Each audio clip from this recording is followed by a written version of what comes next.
윤석열 대통령의 최후 변론이 끝나고 헌재 판결만 남은 상황에서 한동훈 전 대표의 책 국민이 먼저입니다. 이 책이 공개가 되었습니다. 한동훈 전 대표의 등장이 여권 정치 지형에 어떤 변화를 가져올지 국민의힘 박정훈 의원과 이야기 나눠보겠습니다. 의원님 안녕하세요. 예, 오랜만입니다. 오랜만입니다, 반갑습니다. 의원님. 예.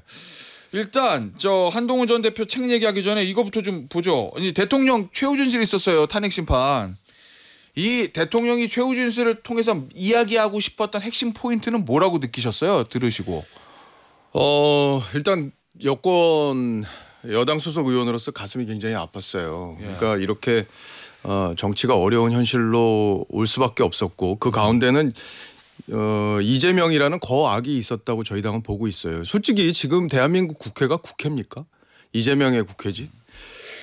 지금 이제 그런 어떤 그 야당이 윤석열 정부의 어떤 그 국정 운영 자체를 발목을 잡는 상황이 이어지고 대통령으로서는 여러 가지 국민에게 뭔가 호소하고 싶었던 것이 있었고 예. 또 그 절박감을 통해서 이제 계엄이라는 이제 형태로 그게 표출이 된 건데 저는 계엄에 동의하지 않습니다. 계엄에 동의하지 않고 다만 대통령이 하고자 했던 얘기는 국민들께 충분히 전달이 됐을 거다. 예. 지금 이재명의 민주당을 이대로 방치해서는 국가의 미래가 어둡다. 그리고 예. 대한민국이 내리막길을 걸을 수밖에 없다는 그 절박감. 대통령으로서 그런 것들을 국민들에게 충분히 호소했다. 그리고 일정 부분은 설득력이 있었을 거다. 그렇게 봅니다.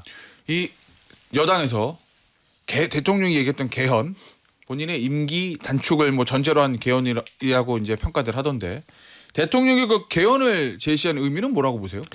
개헌은 이제 사회적 공감대가 만들어졌어요. 예. 이재명 대표만 반대합니다. 그러니까 대통령제 폐해가 너무 심했고 그동안 전직 대통령들이 예. 수사를 받거나 또 감옥에 가거나 이런 일들이 반복이 되면서 극단적인 정치 대립이 이어지고 이게 87 체제까지는 효율적으로 이게 지금 산업화를 이루는데 87 체제가 어느 정도 기여를 했지만 그 수명이 다 했다는 데 대해서는 정치권 내부의 공감대가 있어요. 그럼 이제 개헌을 통해서 이거를 새로운 시대를 열어가는 어떤 그 패러다임을 만들어야 되는 과제가 우리한테 있는 건데 대통령이 이제 그걸 던진 거죠. 다만 사실은 계엄 직후에 계엄이 실패하고 난 뒤에 이게 실패란 표현이 이제 보는 각도에 따라서 다르지만 계엄이 정리된 이후에 대통령이 질서 있는 퇴진에 동의를 했었잖아요. 이제 한동훈 대표의 그랬죠. 책에 보면 그 내용이 자세히 있는데 거기에 보면은 이제 대통령이 질서 있게 퇴진을 하고 그 이후에 개헌까지 논의하는 방식으로 이 문제를 정리하려고 했었는데 예. 대통령이 처음엔 거기에 동의했다가 예. 어떤 이유에서인지 모르겠지만 이제 마음을 바꾸셨고 1차 탄핵이 기각된 이후에 그렇죠. 그래서 그 뒤에 이제 탄핵 절차로 이어지게 된 거잖아요. 예. 근데 대통령이 어제 개헌을 얘기한 그 내용을 보면 다시 직무에 복귀하게 된다면 이런 전제가 있어요. 그러니까 지금 이 탄핵 절차가 기각으로 정리가 돼야 대통령이 주도권을 쥐고 개헌을 하겠다 이런 취지인데 예. 지금 타이밍에서는 굉장히 쉽지 않은 국면이다. 그런 것들이 그렇게 보입니다. 말씀하신 그 부분인 거죠. 야당 입장에서는 아니 그러면은 탄핵 심판 들어가기 전에 그때 질서 있는 퇴진할 때 그때 하든지 이제 와서 탄핵 되기 직전에 이 얘기를 하면 그 말을 어떻게 믿겠습니까? 라는 이제 대통령의 진정성과 예. 현실성의 문제가 나올 수밖에 없는 저는 거잖아요. 진정성은 있다고 봐요. 대통령이 탄핵이 기각될 수도 있고 인용될 수도 있기 때문에 만약에 기각이 돼서 복귀를 한다면 임기에 연연하지 않고 개헌을 추진하겠다라는 진정성은 의심하지 않습니다. 지금 정말 저희가 절박하게 야당의 이 폭거에 대해서는 한번 국민들께서 어제 그 최후 그 변론을 보시고 한번 생각해 보셨으면 좋겠어요.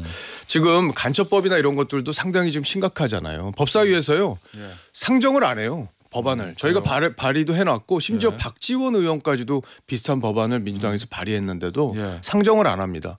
간첩법이라는 게요 적국을 북한으로만 규정을 해놨기 때문에 처벌할 수 없는 여러 가지 한계가 있는 거고 이거를 중국이나 다른 나라까지도 확대하는 내용인데 누구 눈치를 보느라고 이걸 안 하는 거죠. 다른 법들은 그렇게 빨리 처리하고 탄핵도 뭐 하루 만에 막 처리하는 민주당인데 유독 이런 법안에 대해서는 국가적으로 필요한 법안에 대해서는 절대 나서질 않아요. 그러니까 정말 답답합니다. 알겠습니다. 한동훈 전 대표 책 얘기 좀 해볼게요. 예. 책 다 보셨어요? 전 나오기 전에 예. 이틀 전에 봤어요. 예, 이제 PDF 파일이 나와서 예. 어떤 내용이 담겼는지 뭔가 수정할 부분은 혹시 없을지 예. 이런 생각을 가지고 봤습니다. 예, 그 의원님- 빨리 읽었어요. 아는 내용도 많이 있었기 예. 때문에. 의원님은 저 비상계엄 해제 당시에 한동훈 전 대표하고 이제 국회의사당에서 같이 당사에서 국회의사당으로 함께 이동했고 그 국회의사당에서 예. 같이 있었고 이사당에서도 이제 예결위장에 있다가 본회의장으로 빨리 가야 된다고 제가 제안을 했죠. 예, 그래서 비상계엄 해제 같이 찬성을 하셨고 예, 맞습니다. 친한계 의원이신데 책을 이틀 전에 딱 먼저 보니 느낌이 이 타이밍에 이런 책을 써서 복귀를 하는 게 잘한 일이군 이겁니까? 왜 이 타이밍에 이런 책을 썼을까 이겁니까?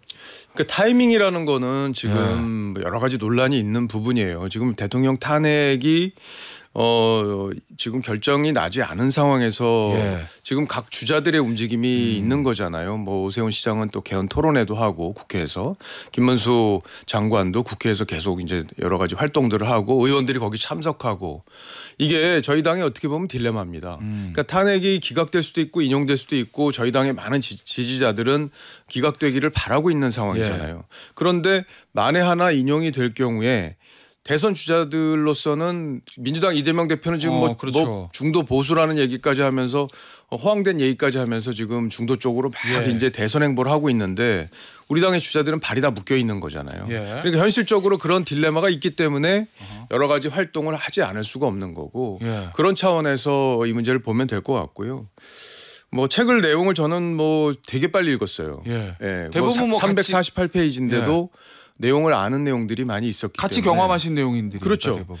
근데 책 제목이 뭐죠? 국민이 먼저. 국민이 먼저다라는 얘기잖아요. 저는 그 제목이 참 잘 나온 제목이라고 봅니다. 그러니까 한동훈 대표가 굉장히 여당 대표로서 대통령의 여당이 배출한 대통령을 탄핵하는데 참여하고 앞장선 부분이 있었기 때문에 그 인간적인 고뇌가 얼마나 있었겠습니까? 두 분 사이에 인연도 있었고 그런데도 불구하고 탄핵에 본인이 찬성할 수밖에 없었던 그 현실적인 이유들, 그 고뇌가 있었지만 이유들을 설명하는데 그 이유들의 가장 핵심적인 게 국민이 먼저다라는 컨셉이었다고 생각합니다. 이 대통령에 관해서는 인간적으로 미안하다 뭐 이렇게 표현 책에 써 있다던데 이 결국은 대통령과의 관계 설정 이게 한 전 대표가 대표 있을 때도 이 얘기가 계속 나갔었는데 이제 만약에 조기 대선을 열리면 그때도 결국 이게 큰 이슈거든요.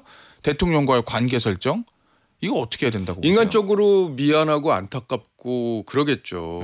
김태현 앵커도 저랑 인연이 많이 있지만 예를 들어 저와 불화가 생기면은 마음으로 인간적인 마음이 들지 않겠어요? 그건 그렇죠 당연히. 근데 이제 한동훈 대표가 책에서 이런 얘기를 해요. 그러니까 슈레더 전 독일 총리의 말을 인터뷰를 인용을 하면서 이런 얘기를 합니다. 국가 이익을 위해서라면 지도자는 지지층의 요구에 반하는 행동도 할 수 있어야 한다. 예전에 슈레더 총리가 이런 얘기를 했었는데 이 얘기를 꺼내옵니다. 그러면서 일종의 국민이 먼저라는 공공선에 대한 가치 본인이 제가 이제 같이 대화를 해보면 굉장히 공적인 마인드가 강한 분이에요. 그러니까 사적인 인연은 공적인 인연보다 훨씬 후순위에 있을 수밖에 없다는 거고 이거는 윤석열 대통령도 똑같이 여러 번 얘기했어요. 대표적인 거 생각나시죠? 저는 사람에 충성하지 않습니다. 그거요? 이런 얘기를 했잖아요. 그것도 결국에는 문재인 대통령이 본인을 임명해서 여러 가지 사적인 인연이 있지만 그래도 공적인 부분이 더 중요하다는 걸 윤석열 대통령도 강조했고 그게 시대 정신이 전 됐다고 생각해요. 그리고 그게 정권 교체의 핵심이었다고 생각합니다. 저는 한동훈 대표의 선택도 윤석열 대통령이 검찰총장 시절 선택했던 것과 같은 맥락에 있다고 봅니다. 알겠습니다. 자, 그런데 결국 이제 이 책을 내면서 정치 재개를 한 거고 조기 대선이 만약에 열리면 한 전 대표는 당연히 뛰어들 건데 이 여론조사 최근 나오는 거 보면요. 예전에 대표 자리 있을 때는 굉장히 잘 나왔었거든요. 숫자가. 그런데 지금은 절대적인 숫자도 좀 덜 나오고 예전보다. 덜 나오는 게 당연하죠. 순위도 보수 진영에서 국민의힘에서 좀 밀리고 이렇단 말이에요. 그 이유는 뭐라고 보세요? 그러니까 두 가지죠. 첫 번째는 우리 지지층이 윤석열 대통령에 대한 이제 평가를 다시 하기 시작했고 그러다 보니까 그 윤석열 대통령의 상황을 만든데 한동훈 대표가 가장 책임이 있다. 이렇게 우리 지지자들은 보고 있는 거고요. 두 번째는 한동훈 대표가 퇴임 이후에 미디어에서 사라졌었어요. 그러니까 이제 지지율이라는 거는 미디어의 관심과 연결이 되거든요. 근데 이 두 번째 문제, 관심을 다시 복원하는 문제에 있어서는 어제 이제 책이 판매가 시작되지 않았어요. 근데 이제 오픈런이라고 해서 정치인의 책을 누가 오픈런 해갖고 사는 걸 본 적이 있으세요? 없죠.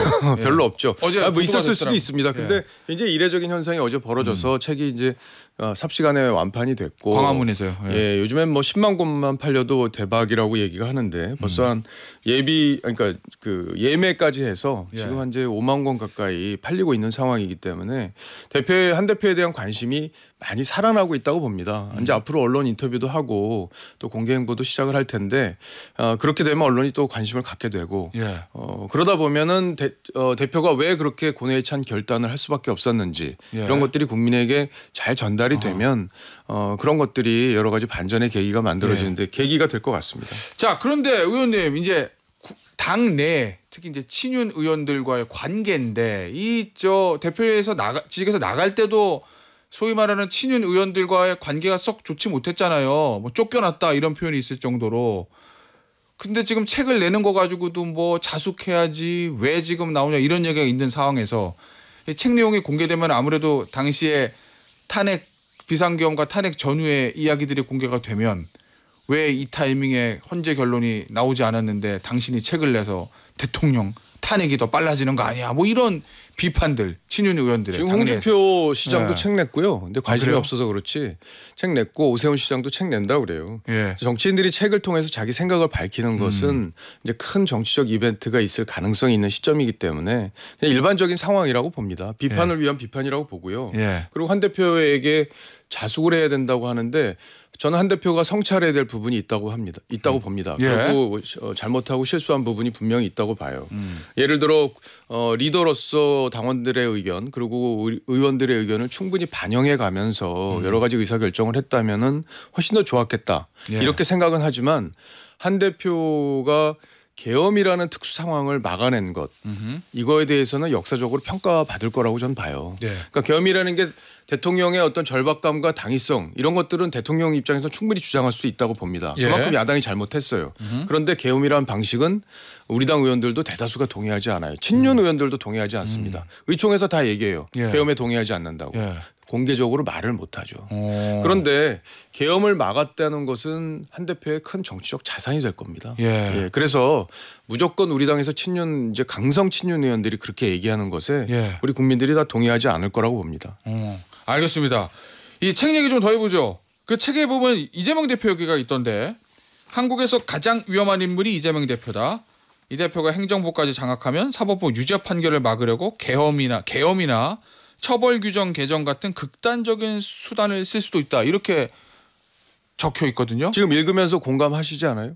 앵커도? 저요? 예. 저는 아무 생각이 없이 상식적인 정치적 편향성 없이 이재명 대표가 지금까지 해온 것만 봐도 그 내용에 다 동의할 수 있잖아요. 예를 들어 불체포 특권 포기한다고 선언했다가 바로 뒤집고 또 자기는 보수라고 그랬다가 중도라고 그랬다가 진보라고 그랬다가 자신의 이익을 위해서라면 무슨 짓은 할 사람이라는 국민적 공감대가 저는 있다고 봅니다. 물론 이재명 대표를 지지하는 뭐 30% 이상 가까운 안팎의 지지자들이 있는 것도 제가 부인할 수는 없지만 대다수 60% 이상의 국민들은 지금 앵커가 한 말에 저는 동의할 거라고 봐요. 그래서 제가 읽은 거요. 그렇죠. 앵커가 한 말이라는 말이라는 건 게 아니고 제가 앵커가 읽은 말이죠. 앵커는 객관적인 입장을 유지해야 되니까요. 그런데 지금 국회를요 이재명 대표가 완전히 자신을 위해서 국회를 남용해 왔어요. 모든 일에 이재명 대표의 이해가 달려 있습니다. 심지어 상임위에서 모든 활동까지 저는 과방인데 과방위에서 하는 모든 활동까지도 이재명 대표를 지키기 위해서 국회가 움직여요. 제가 국회에서 상임위에서 그런 얘기를 했어요. 아니 어떻게 KBS 사장 인사청문회 때 월 5만 원 쓴 법인카드 내역을 내놓으라고 하냐. 당신 대표가 1억 넘게 쓴 혐의로 지금 기소가 됐는데 어떻게 그런 얘기가 입에 나오냐. 제가 이런 얘기를 했는데 그런데도 민주당 의원들 뭐라고 하냐. 아니 그게 어디 재판에서 확정이 됐습니까? 이재명 대표 썼다는 게 어디 입증이 됐어요? 이렇게 얘기해요. 카톡 증거 다 나와도. 민주당이 그렇게 당을 운영하고 있습니다. 그러면 이재명 대표가 만약에 대통령이 됐다고 생각을 해보세요. 본인과 관련된 5개 재판 다 묻으려고 하지 않을까요? 그 관련해서 특별법 내지 않을까요? 그리고 계엄 안 하란 법 있어요? 이재명 대표는 본인을 위해서라면 뭐든 할 사람이에요. 저는 한동훈 대표의 말에 굉장히 힘이 있다고 보고요. 예. 또 근데 그런 부분들 일부에서는 지적을 하던데 국민들이 지금 이제 비상계엄과 대통령 탄핵 때문에 계엄에 대한 안 좋은 기억들, 트라우마가 있는데 굳이 이재명 대표를 비판하기 위해서 계엄 문제를 끌고 들어올 필요가 있었을까라는 일각의 지적은 어떻게 보세요? 계엄은 예. 대통령이 할 수 있는 가장 극단적인 선택이에요. 정치적 선택 중에 그렇죠. 예, 가장 극단적인 선택입니다. 예. 이재명 대표가 그것보다 더 할 수 있다는 사람이라는 공감대가 필요해요. 그래야 대한민국을 지킬 수 있습니다. 그렇기 예. 때문에 이재명 대표가 대통령이 되는 그 상황을 막기 위해서 예. 저희로서도 최선을 다할 수밖에 없고 이재명 대표는 능히 계엄이라는 선택을 할 수 있는 사람이다라는 것도 저희가 강조하는 게 정치적으로 상당히 의미가 있다고 봅니다. 알겠습니다. 자, 마지막 질문이 될 것 같은데요. 이 비상계엄 있었던 일, 국회에서 비상계엄을 해제했던 그 국회에서 있었던 일인데 예. 얼마 전에 이준석 의원이 이제 언론의 유튜브 채널에 출연해서 한 얘기가 계엄 해제 표결 끝나고 한 전 대표가 본인이랑 눈이 마주쳤는데 즐거운 듯한 표정을 지었다. 이렇게 얘기를 했어요. 또 어제 이준석 의원과 지금 아주 대척점에 있는 허은하 개혁신당 전 대표는 내가 옆에 있었는데 그런 적 없다. 뭐 이렇게 반대되는 얘기를 했고 박종훈 의원 알고 계세요? 당시에 저 옆에 같이 있었어요. 있었잖아요. 국회에서. 옆에 있었고 예. 제 옆에 정성국 의원도 있었고 예. 한 대표 옆에 같이 제가 앉아 있었는데 이준석 대표가 이제 이준석 야당 의원, 쪽 예, 예. 이준석 의원이 야당 쪽에 주로 가 있어요. 그 저희가 휴게실이 본회의 양쪽으로 이렇게 휴게실이 있는데 야당 쪽 휴게실에 주로 가 있습니다. 근데 이제 왠지 그쪽에 가 있으면 자기 정체성하고 안 맞을 수도 있잖아요. 그러니까 저희 쪽으로 가끔 와요. 예. 가끔 와가지고 뭐 커피도 타 먹고 그러면서 말도 붙이고 합니다. 예. 한동훈 대표가요 눈길도 안 줬어요. 아 그래요? 예, 뭐 그냥 와서 자기가 얘기도 걸고 우리 의원들한테 친한 척을 해요. 원래 국힘 출신이니까. 예. 근데 한동훈 대표하고는 그렇게 친분도 없고 예. 한동훈 대표가 무슨 즐겁게 손을 들고 웃어요. 그리고 뭐 괴물을 쓰러뜨렸다는 어떤 그런 만족감 때문에 그랬다는 듯이 얘기를 하는데 한 대표가 그 얼마나 자기가 인간적으로 가까웠던 우리 대통령을 탄핵하는데 본인이 앞장선 상황에서 얼마나 인간적으로 괴로웠겠어요. 근데 어떻게 본인의 심정과 비슷한 그런 본인의 기준으로밖에 생각할 수밖에 없는 수준의 말을 한 거라고 저는 보고요. 옆에 허은하 의원도 같이 있었습니다. 예. 근데 허은하 의원이 봤다고 그랬잖아요. 그런 적 없다고. 그럼 누가 거짓말하는지 다 드러난 거 아닙니까? 알겠습니다. 오늘 인터뷰 여기서 마무리하도록 하겠습니다. 지금까지 국민의힘의 박정훈 의원이었습니다. 의원님 감사합니다. 예, 감사합니다.